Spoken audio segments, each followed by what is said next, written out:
क्या हाल है दोस्तों। एक बार फिर से स्वागत है आपका ऋषभ और नेहर में। और आज कुछ न्यूज़ नहीं लेकर आए।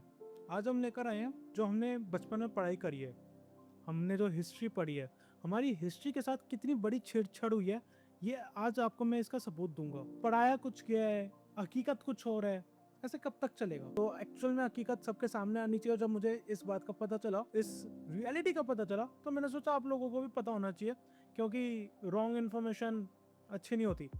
सच्चाई का पता होना बहुत ज़रूरी है। हमको हिस्ट्री का पता होना बहुत ज़रूरी है, भारत के इतिहास का पता होना बहुत ज़रूरी है। जैसे एक कुतुबुद्दीन ऐबक नाम का एक राजा हुआ करता था। उस राजा की वो घोड़े पे से गिर के मर गया था। तो एक्चुअली में कुतुबुद्दीन ऐबक की मौत हुई कैसे थी, हिस्ट्री के चैप्टर फिर से पलटते हैं।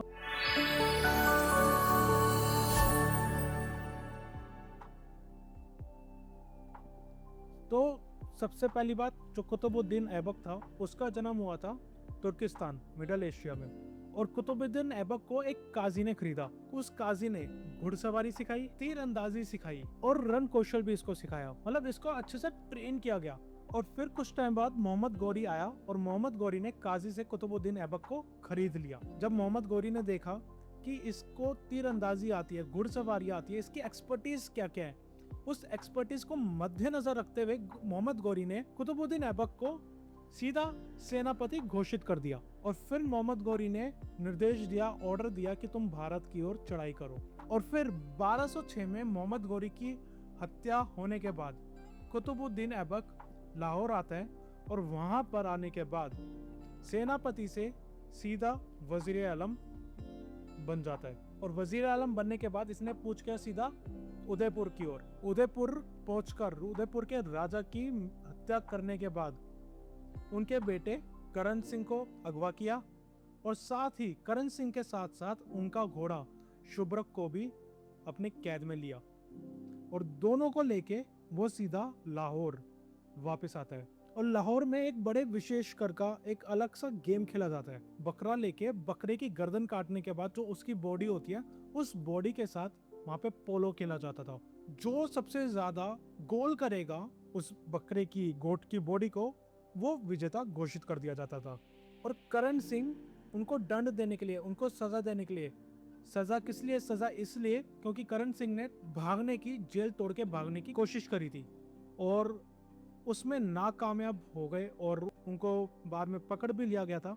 तो उसकी सजा देने के लिए इन्होंने गेम में थोड़ा चेंज करा। आज बकरे के साथ नहीं, आज हम करण सिंह के साथ खेलेंगे और करण सिंह को हम जंजीरों में बांध के रखेंगे। और ये सब होने के बाद करण सिंह को उन्हीं के घोड़े पर बिठाया गया। और जब घोड़े ने देखा, अपने करण सिंह महाराज को देखा वापस जंजीरों में बंधे हुई हालत में, घोड़े की आंखों में आंसू आ गए, पीड़ा होने लगी उस घोड़े को। ये देख के उस घोड़े में बहुत गुस्सा आया और कुतुबुद्दीन को धक्का दिया, छाती पे अपनी टांगों से वार किया, उसके चेहरे पे वार करा, वार करता रहा कब तक, जब तक कुतुबुद्दीन की मौत नहीं हो गई। तभी करण सिंह को अपनी पीठ पर, घोड़े ने अपनी पीठ पर बिठा करके और लाहौर से सीधा उदयपुर 3 दिन तक वो दौड़ता रहा, जब तक करण सिंह उदयपुर नहीं पहुंच गए। और वहां पहुंचकर जब करण सिंह उतरे ये देखने के लिए कि ये ठीक है या नहीं है, तो तब तक उनके प्राण जा चुके थे। खड़े खड़े ही उसने अपने प्राण त्याग दिए। और इस प्रकार शुभ्रक ने भी अपने स्वामी की सेवा करी।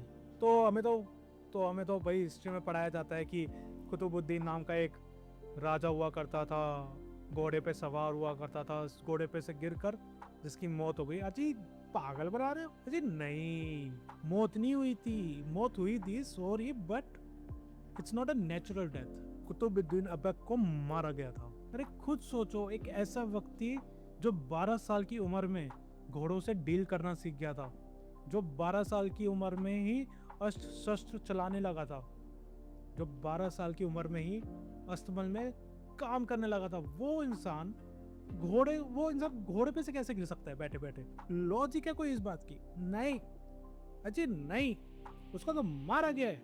तो इस प्रकार कुतुबुद्दीन ऐबक की मौत हुई घोड़े के द्वारा।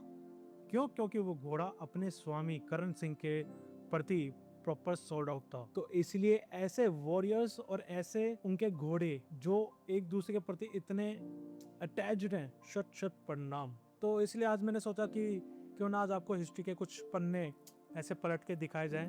जैसे एक बहुत बड़ा मिथ है कि कुतुबुद्दीन ऐबक ने ही कुतुब मीनार का निर्माण किया था। क्या ये सच है या झूठ, जानेंगे इसके बारे में अगले एपिसोड में। तब तक के लिए बने रहिए ऋषभ और एयर में, क्योंकि यहाँ पे मिलेंगी आपको सिर्फ और सिर्फ रियलिटी चेक्स। और हाँ, जाने से पहले सब्सक्राइब जरूर करो, शेयर जरूर करो, लाइक जरूर करो, क्योंकि देखो इट्स फ्री ऑफ कॉस्ट, आप लोगों को कुछ नहीं लग रहा, बट मेरे लिए इट्स वेरी हेल्पफुल। तो please do subscribe, like, share और कमेंट करके बताना हिस्ट्री के बारे में कि आपको क्या डाउट है कि इसमें भी कुछ झोल हो सकता है, तो वो जरूर बताना, क्योंकि उसके पर भी मैं कुछ ना कुछ निकालेंगे जरूर, उसकी रियलिटी चेक तो देंगे नहीं बाबा। जय हिंद।